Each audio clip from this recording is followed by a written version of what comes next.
पर 12 बज गए थे और उसे समझ में आ गया था कि मिस्टर पटेल उसे कोई डिस्काउंट नहीं देने वाले। थोड़ी ही देर में नक्श की टेबल का बिल आ गया। अनिका और चित्रा के 1 करोड़ मिलाने के बाद नक्श का टोटल बिल कुछ 1 करोड़ 60 लाख हो गया। नक्श की टेबल पर 6 लोग बैठे हुए थे और उनका खर्चा भी नक्श को ही उठाना पड़ रहा था। नक्श को इसमें कोई तकलीफ नहीं थी। कार्तिक ने 60 लाख का डिस्काउंट दिया और नक्श को केवल 1 करोड़ रुपए भरने के लिए कहा। नक्श, मुझे लगता है कि तुमने काफी दिखावा कर लिया है। अब मैं ये देखना चाहता हूँ कि तुम आज 1 करोड़ रुपए का पेमेंट कैसे करते हो। मैम्बो अंकल ने नक्श के बिल पर एक नजर डालते हुए कहा। इसमें कोई शक नहीं कि अंदर ही अंदर मैम्बो अंकल मिस्टर पटेल से बहुत गुस्सा थे।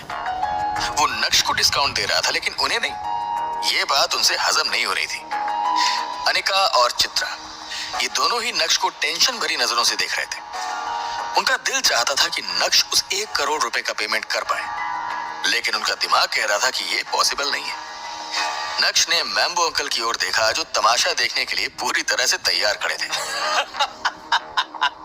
और उन्हें देखकर जोर से हंसा।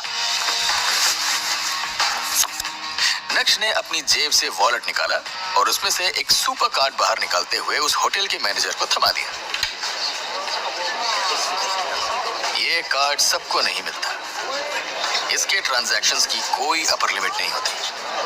सभी लोग नक्श के पास ऐसा कार्ड देखकर दंग रह गए थे। 1 मिनट रुकिए सर। ये बोलते हुए होटल के मैनेजर ने पॉज मशीन स्टार्ट की।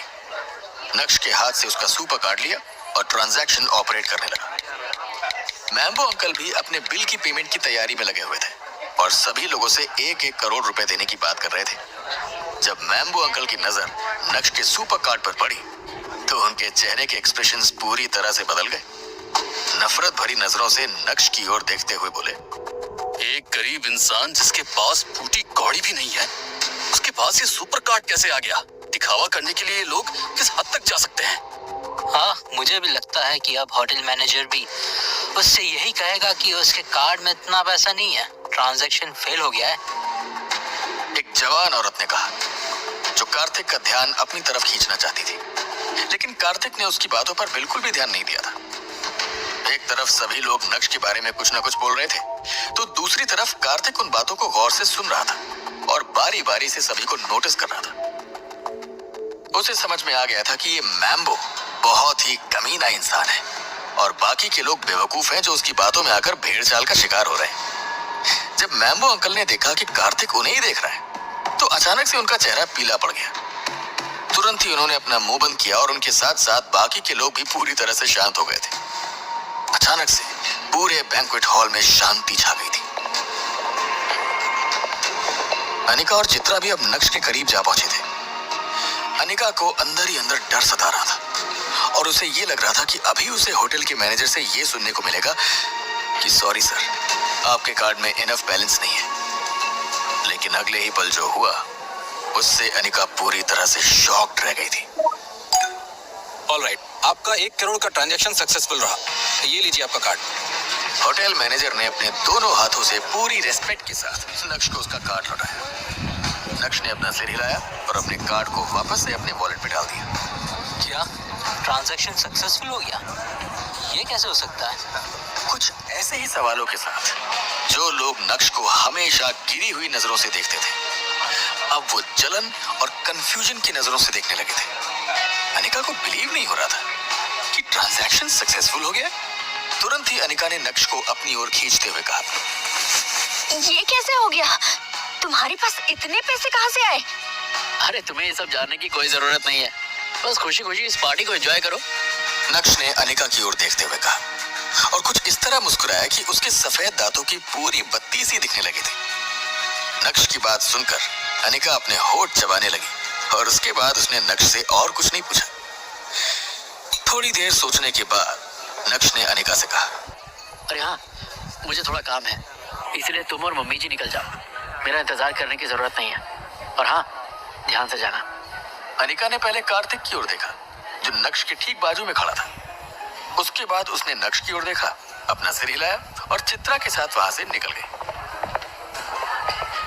अनिका समझ गई थी कि दो दोस्त कई सालों बाद मिले हैं, इसलिए नक्श और कार्तिक एक दूसरे के साथ बैठना चाहते। आज भी नक्श ने अनिका और चित्रा को एम्बैरेस होने से बचाया, इसलिए अनिका को नक्श की बात मानने में कोई तकलीफ नहीं थी। जावेरी खानदान के बाकी लोगों ने एक एक करके पैसा जमा किया और उसके बाद वो भी पेमेंट करके वहां से निकल गए थे। पूरा बैंक्वेट हॉल खाली हो गया था, लेकिन दो दोस्त का याराना तो अभी शुरू हुआ था। कार्तिक ने अपनी कार निकाली और दोनों सफर पर निकल पड़े। कार्तिक नक्श को कहीं ले जा रहा था। क्या सेठ जी, हमसे कोई गलती हो गई है क्या? तू इतने समय से सूरत में है और मुझे पता तक नहीं है। कार ड्राइव करते हुए कार्तिक ने कहा।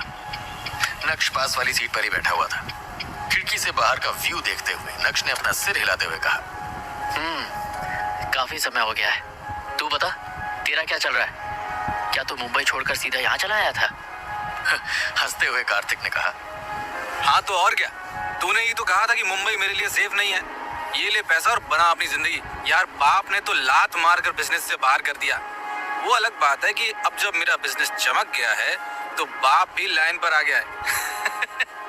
उस समय सोच रहा था कि कहाँ जाऊं, तो एक दोस्त ने कहा कि सूरत आ जा। सूरत पहुंचकर सोचा कि क्या करूं, तो दोस्त ने कहा कि जो तेरा बाप करता है वो कर। बस वही किया, बाप के जैसे एक होटल खोला और आज सूरत का सबसे बेस्ट होटल है तेरे भाई के पास। कम से कम सेठ जी, मैंने आपको डिसअपॉइंट तो नहीं किया। तेरे पैसों का मैंने सही चीज में इस्तेमाल किया। मिस्टर पटेल, सच कह रहा हूँ यार, तेरी सक्सेस देख के मैं बहुत खुश हूँ। मैंने एक्सपेक्ट नहीं किया था कि होटल प्राइम स्टार तेरा होगा। अमेजिंग यार, आज तुझे इस मुकाम पर देखकर मुझे बहुत अच्छा लग रहा है। साथ ही साथ मैं इस बात से भी खुश हूँ कि पास्ट में मैंने तुझ पे भरोसा किया था और तूने मेरे भरोसे को तोड़ा नहीं। और कितनी बार बोलूं कि मुझे सेठ जी मत बोल, नक्श बोल। वैसे तेरी जिंदगी में तेरे दोस्तों ने ही तुझे संभाला है। पहले मैं, फिर तेरा वो सूरत वाला दोस्त। बढ़िया है। हाँ यार, मेरी जिंदगी को संवारने वाले, मेरी जिंदगी बनाने वाले तुम ही दो चार लोग हो। और जिसने भी मेरे लिए किया है मैं उसे भूलने वालों में से नहीं हूँ। और तू भी मुझे मिस्टर पटेल मत बोल।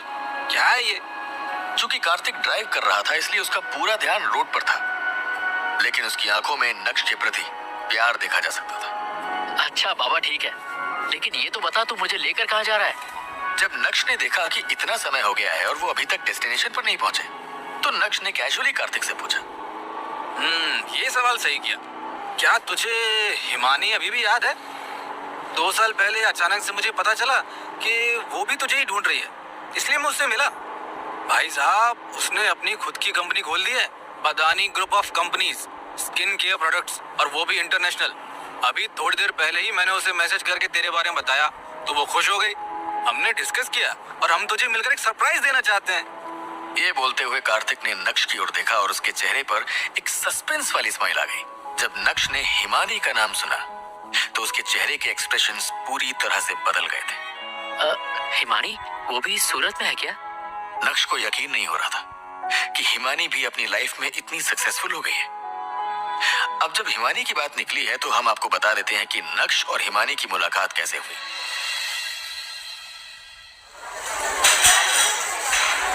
ये बात तब की है जब नक्श मुंबई में रहता था। हिमानी एक डिपार्टमेंटल स्टोर में काम किया करती थी। एक दिन जब नक्श ने हिमानी के डिपार्टमेंटल स्टोर से सामान खरीदा तो जल्दी में नक्श अपना बैग वहीं भूल गया था। उस बैग में करीब 3 करोड़ रुपए थे। जब हिमानी ने उस बैग को चेक किया तो वो दंग रह गई और भागते हुए बाहर की तरफ बढ़ी। लेकिन इससे पहले कि वो नक्श को रोक पाती, नक्श अपनी कार में निकल गया था। हिमानी ने भागते हुए, पैदल चलते हुए भरे ट्रैफिक में नक्श का पीछा किया। पूरे 5 सिग्नल्स तक हिमानी ने नक्श को रोकने की कोशिश की। इसी बीच अचानक से नक्श को याद आया कि वो अपना बैग डिपार्टमेंटल स्टोर में भूल गया है। और वो जब वहां पहुंचा तो उसे पता चला कि वो लड़की उसका बैग लेकर भागी थी, लेकिन तब तक वो वहां से निकल गया था। थोड़े इंतजार के बाद जब हिमानी वहां पहुंची तो उसने नक्श को देखकर तुरंत ही उसका बैग लौटा दिया। और यहां से शुरू हुई नक्श और हिमानी की दोस्ती की कहानी। नक्श बहुत अच्छे से जानता था कि हिमानी को बिजनेस करना है, उसे अपनी कंपनी खोलनी है, इसलिए नक्श ने उसे भी 5 करोड़ रुपए की मदद की। उस समय नक्श के डैड भानुशाली ग्रुप को संभालते थे और नक्श के पास पैसों की कोई कमी नहीं रहती थी। नक्श हमेशा ऐसे लोगों की मदद करता था, लेकिन किसी से भी रिटर्न एक्सपेक्टेशंस नहीं रखता था। आज जब उसे ये पता चला कि उसके दिए पैसों से हिमानी ने अपनी कंपनी खोल डाली है, तो वो और भी ज्यादा खुश हो गया था। उसकी खुशियां डबल हो गई थी।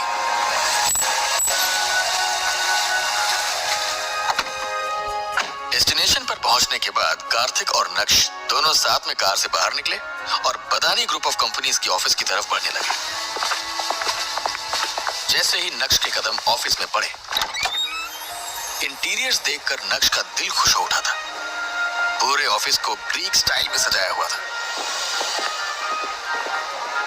अभी वो दोनों मेन हॉल की तरफ बढ़ ही रहे थे कि तभी अचानक से एक सुंदर सी लड़की, जो असल में ऑफिस की रिसेप्शनिस्ट थी, वो आई और ग्रीट करते हुए बोली। बहुत ही शालीन अंदाज में उस रिसेप्शनिस्ट ने कार्तिक से कहा। कार्तिक ने तुरंत ही अपना सिर हिलाते हुए कहा, नहीं, कोई जरूरत नहीं है। मिस्टर नक्श खुद भी सब कुछ देख सकते हैं। नक्श ने भी अपना सिर हिलाया और बोला, हाँ, आपको मुझे कंपनी करने की कोई जरूरत नहीं है। मैं खुद ही सब देख लूंगा। आप लोग जा सकते हैं। नक्श, अपना ही ऑफिस समझ यार। फर्स्ट फ्लोर, सेकंड फ्लोर और थर्ड फ्लोर, पूरा स्टोर तुझे जहाँ जाना है जा।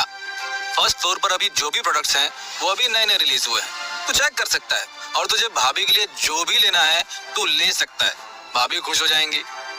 ये बोलते हुए कार्तिक अपने हाथों से इशारा करते हुए नक्श को बता रहा था कि उसे कौन से सेक्शन जाना चाहिए और वहां क्या क्या होगा। लेकिन जिस तरह से कार्तिक ने उस रिसेप्शनिस्ट के सामने भाभी भाभी कहा, नक्श थोड़ा शर्मा गया। नक्श ने तुरंत ही अपना हाथ हिलाते हुए कहा, ठीक है, समझ गया। हिमानी तेरा इंतजार कर रही है, अब तुझे जाना चाहिए। कार्तिक और हिमानी मिलकर नक्श को क्या सरप्राइज देने वाले थे? क्या उस सरप्राइज से नक्श की जिंदगी में बदलाव आने वाला था? क्या अब जावेरी खानदान नक्श को छोटा समझने की गलती करेगा? क्या नक्श की मदद करने के बाद अनिका नक्श से क्लोज आने वाली है? जानने के लिए सुनते रहिए इंस्टा एम्पायर, सिर्फ और सिर्फ पॉकेट एफएम पर।